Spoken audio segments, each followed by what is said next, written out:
Today we're talking about reforms in the housing financial markets, which I think is crucial and very, very important. My concern is that there hasn't been a full explanation or an understanding how we got into the mess. And so far what I hear, the little bit we do hear, is that we will deal with problems with more technical solutions and more regulatory solutions rather than looking at the fundamental causes.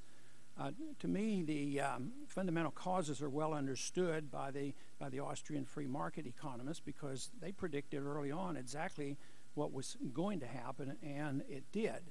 And they put the blame on three things: fixing interest rates, price fixing, interest rates too low for too long, and also the line of credit that was with the Federal Reserve, which was something the Congress did. Even though it was $2 billion, it created a lot of moral hazard because even Greenspan admitted that there was probably about a $14 billion indirect subsidy to Fannie Mae and Freddie Mac, which also encouraged the distortion. And on the books, it was legal, for the Federal Reserve to buy mortgage debt.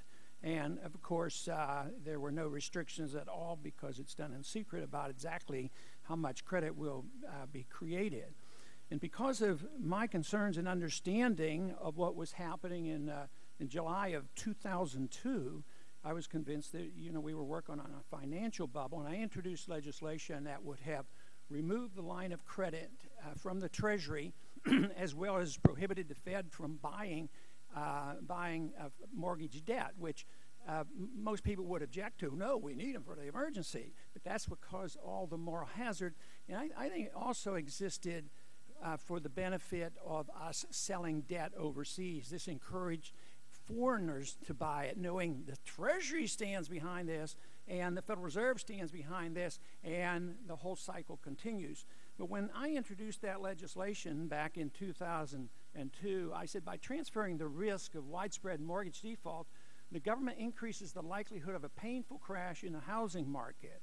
And the system could stave off the day of reckoning by purchasing GSE debt and pumping liquidity into the housing market, but this cannot hold off the inevitable drop in the housing market forever. In fact, postponing the necessary but painful market corrections will only deepen the inevitable. Now, that's not so much my statement coming about that on my own, but because I endorse free markets, I endorse Austrian economics. And I don't see any understanding of that coming from our leadership in the Congress or the Fed or the Treasury. And I think it is so crucial that there is this understanding. So my question is, are you familiar with the explanation of the Austrian economists of the business cycle, how bubbles are formed, and what we should do? And you shake your head yes. If so, if you do understand that, which part of it don't you like? And why don't we look more carefully at those economists? They were right 10 years ago. I believe they're right now. Why aren't they consulted? Congressman, I agree with much of what you said. And as you and I have talked before in this hearing room before, I think you're right to point out that a long period of low real interest rates around the world played a major role in contributing to this financial crisis, this real estate boom, this credit boom. You're also right that moral hazard played a very important role, most dangerously in Fannie and Freddie. And those institutions were allowed to grow to enormous size, take on enormous risk without capital to support those commitments because of the expectation that government would come in and protect them from the failures. And I completely agree with you, My time is running out. I want to see if I can get one answer.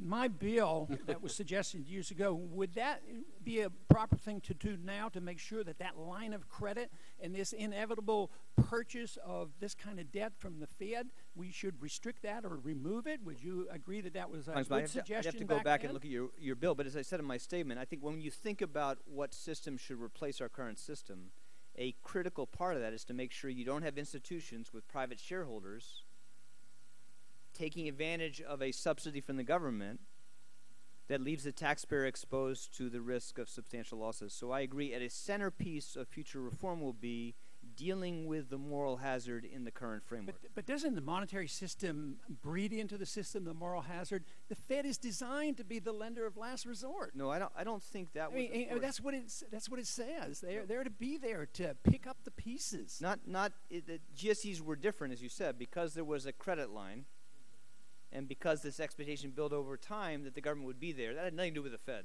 In fact, the Fed, as many colleagues said earlier, our concerns bore out because that's what exactly happened. Yeah, you know, no, exactly. You were again. The government did pick up the pieces, and now we're in a bigger mess.